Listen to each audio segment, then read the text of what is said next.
So what the tenant fee ban says in a nutshell is we can't charge tenants anything.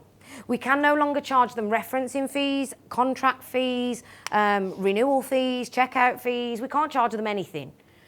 This act also applies to you as landlords. So those let-only landlords in the room, if you used to charge a referencing fee, I hope you've stopped. You must not be doing that. You must not be taking any form of referencing or administration payment from a tenant if it is in relation to the granting of a tenancy.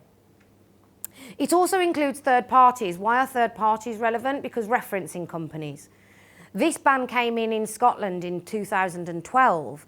And Scotland were a bit clever, so what they did was they got into cahoots with referencing companies, and then they just said to the tenants, yeah, we'll rent to you, but go down there, pay them a fee, they'll give you a reference. Once you come back with a satisfied reference, we'll grant you the tenancy.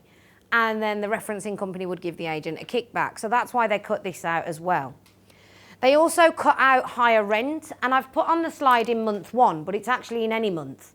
You cannot charge a higher rent to incorporate a fee to the tenant, because that's what letting agents were thinking. Right, so the rent's 500, so on month 1 the rent will be 800 and then it'll be 500 for the rest. We'll take our admin fee, you have your rent, you're happy. No, we couldn't do that either. Now, ever since I've been doing this talk, they have said that having a higher rent option for pets is okay. It is only okay if you make sure that you comply with the consumer protection regulations, and therefore in your advert it must have the rent without pets and the rent with pets clearly stated.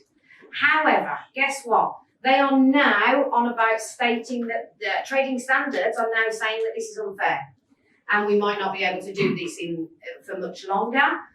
But what really is unfair is the fact that you now cannot take any higher than a 5-week deposit. So why should you consider tenants with pets? Because you are putting yourself at a higher risk. At the moment, you can continue to do it, but bear in mind they are looking to get rid of it because apparently it's discrimination to discriminate against somebody with a pet. Now, pets are pets. Obviously, assistant dogs, anything that is needed for any form of disability, you must not charge the higher rent because they are not classed as a pet. And you can't decline people that need service dogs. You can't no longer charge for references for former tenants, and you also, this is the big one that I really hate, you cannot charge for failed contractor appointments. There is a caveat to that, whereby if your tenancy agreement allows, then you can charge for the failed contractor appointments at the end of the tenancy, but only out of the deposit. So if that tenant is a bit of a bad tenant and they missed a load of contractor appointments and they didn't pay the last month's rent and there's a little bit of cleaning that's needed, there's no money for that failed contractor appointment, and the contractor needed paying 6 months ago when you missed the appointment. So that's one of the things that I'm really not happy about.